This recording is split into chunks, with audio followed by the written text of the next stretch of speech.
부모나 선생님이 어떤 기대를 가지면 그 아이는 그 기대대로 자라는 것을 피그말리온 효과라고 하는데, 이처럼 매우 영향력이 큽니다.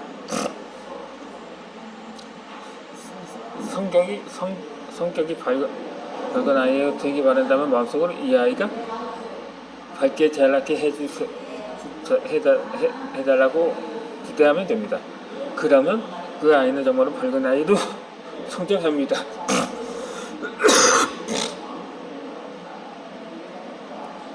그러나 대부분의 부모는 나도 내성적이라서 이 아이도 분명히 수수한 인생을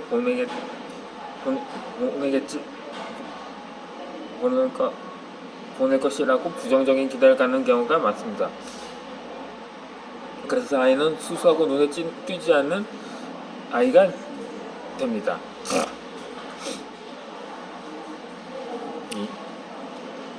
히브리 대학교의 엘리샤 바바드는 아이가 부모의 기대를 비추는 거울과 같은 존재이며 부모가 말한 대로 성장한다고 지적했습니다.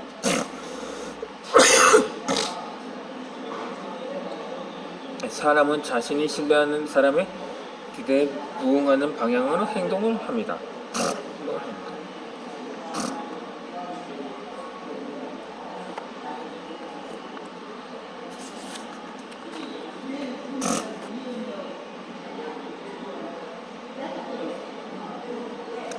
이 아이는 분명히 손재주가 좋을 거라고 생각하면 정말로 손재주가 좋아서 종이접기든 공작이든 훌륭한 작품을 만듭니다.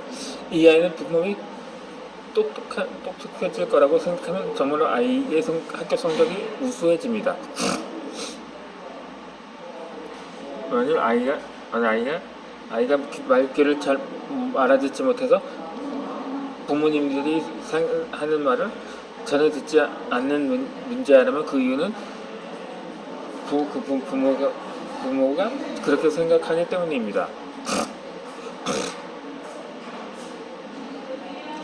이 아이는 말귀를 잘 알아듣지 못한다고 생각하는 차세 정말로 말귀를 잘 알아듣지 못하는 아이가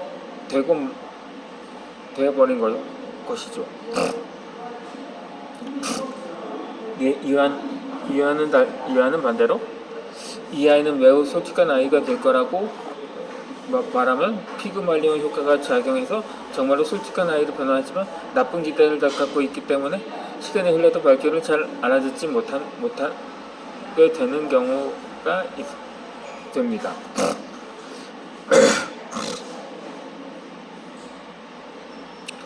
대부분의 부모는 여성은 숫자에 약하다는 고정관념을 갖고 있습니다. 그래서 딸들에게는 숫자에 약할 것이라는 기대를 갖습니다. 그러면 정말로 그 딸은 숫자에 약해집니다.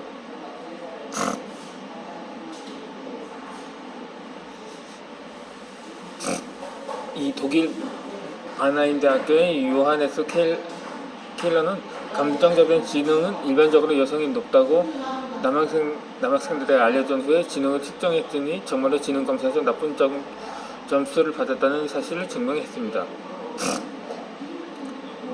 하지만 다른 조건에서는 감정적 지능은 여성이 높다고 하는데 과학적인 연구에 따르면 차이가 없다는 것을 알 수 있다고 알려준 후 지능을 측정했더니 이번에는 점수를 받았다고 합니다.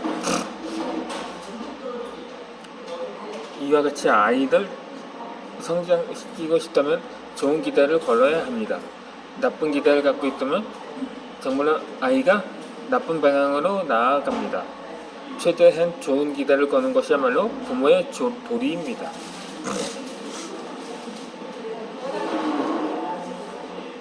아이는 부모의 기대를 먹고 자랍니다. 그것이 긍정적이든 부정적이든 말입니다.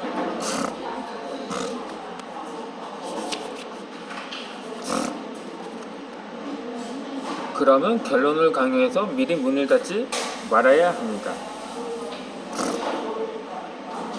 이에 대해서는 결론 유도법이라고 합니다.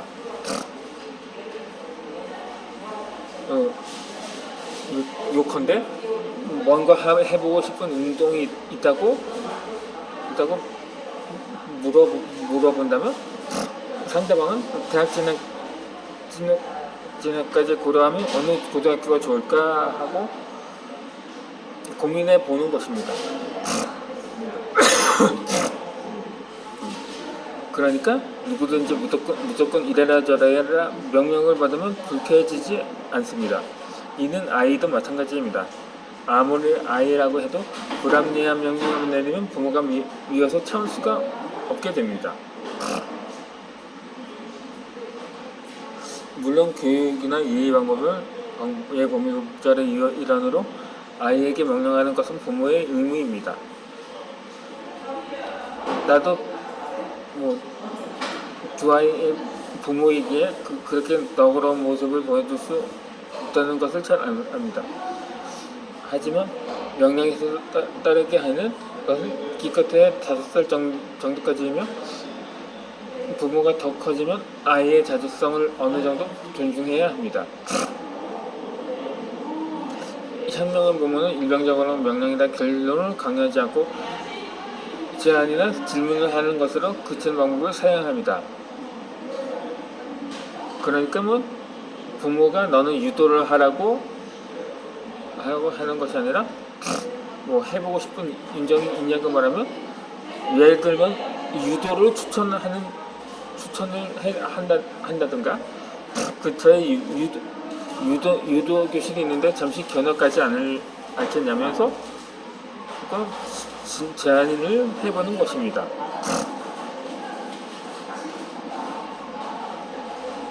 그러면 아이는 결론을 강요당한다고 느끼지 않습니다. 자기 자신이 할 수 있는 자주적으로 결정할 수도 있습니다.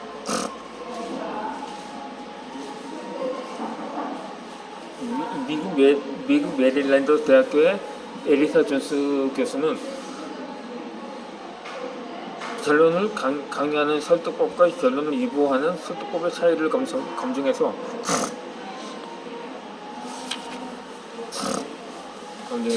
결론을 단전적으로 강요하기보다 위보했을 때 오히려 상대방이 쉽게 받아들인다는 사실을 알았다고 합니다. 참고로 결론 유도법은 광고에도 자주 쓰이는 기술입니다. 이 상품이 가장 좋다거나 반드시 사야 한다고 하는 것이 일반적인 설득이라고 하면 어느 상품이 가장 좋은지 여러분이 잘 아시죠? 라는 식으로 호소하는 것이 결론 유도법입니다.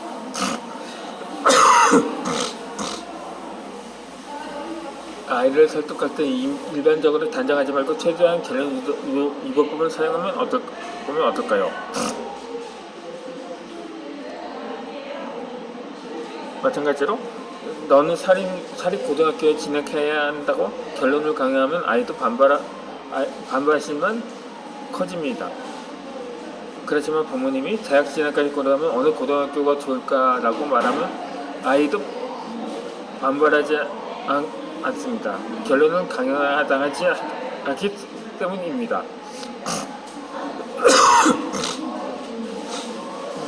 특히 아이는 청개구리 같은 마음이 강해서 본인이 마음속으로는 사립고등학교에 진학을 하고 싶어서 부모가 사립고등학교에 가라고 하면 오히려 공립고등학교에 가고 싶어지는 경우가 있습니다.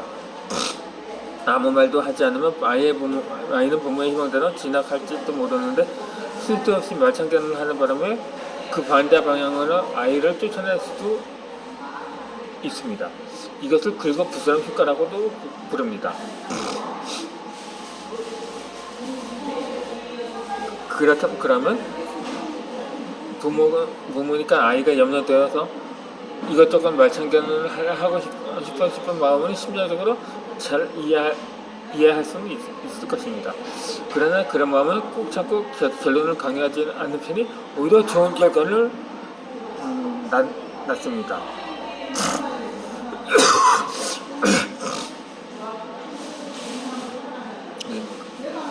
아울러 사람은 강요받는 느낌이 강하면 반대 방향으로 튀어나갈 가능성이 커집니다.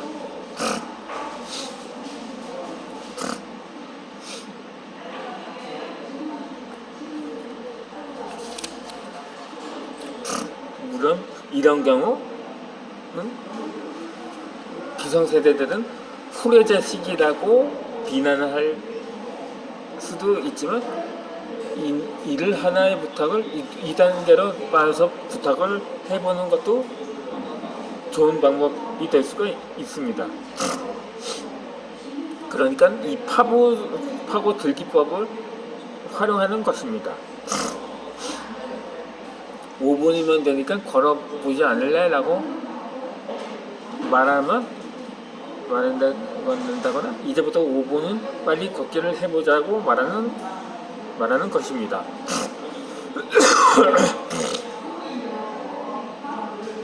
아이에게 뭔가를 시킬 때는 최대한 작은 일부터 시작하면 더 좋습니다. 갑자기 큰 일을 시키면 주저하지만 작은 일이면 선뜻 받아들일 수가 있습니다. 우선 자기 신발은 가지런히 넣도록 하라고 이야기하고 아이가 알았어요 라고 대답하면 정리하는 김에 다른 가족들의 신발도 정리해주면 좋겠다거나 같이 요구 정도는 좀 끌어올릴 수가 있습니다. 이러한 설득 기법을 파고 들기법이라고 합니다. 작은 부탁으로 일단 한 발을 들여놓도록 하면 그 후에 설득은 성공할 가능성이 큽니다.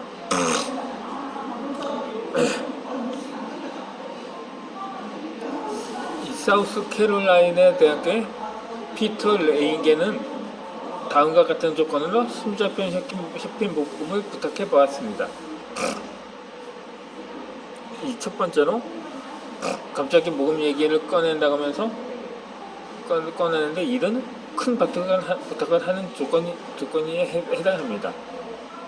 이 두 번째로는 두세 가지 질문을 대답해달라고 부탁을 합니다. 그런 다음에 상대방이 응하면 모금도 부탁할 수 있는지 말해봅니다. 이것은 작은 부탁에서 큰 부탁으로 확장하는 조건입니다. 이에 대해서 실제로 응답하는 사람의 비율은 어느 정도였을까요? 레인겐의 이 실험에서는 갑자기 큰 부탁을 받은 사람들의 19%만 응답했다고 합니다. 그러나 몇 가지 질문에 대답해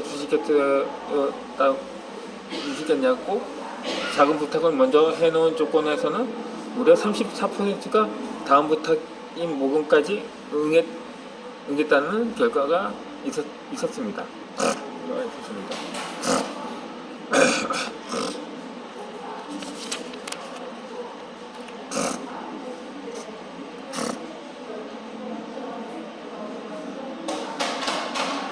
이와 같이 한 가지 부탁으로 끝날 일이라도 일부러 두 단계로 나눈 다음에 작은 부탁부터 시작하는 것이 중요합니다.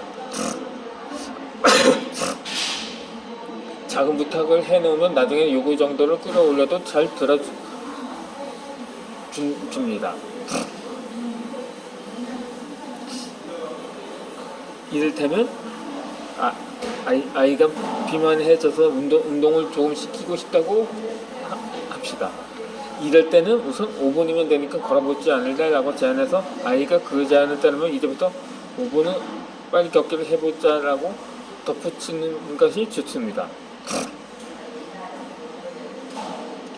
일단 뭔가에 응하면 우리는 뒤로 물러설 수 없다는 마음이 생기는지 두 번째 부탁까지 선뜻 떠맡는 경우가 상당히 있습니다.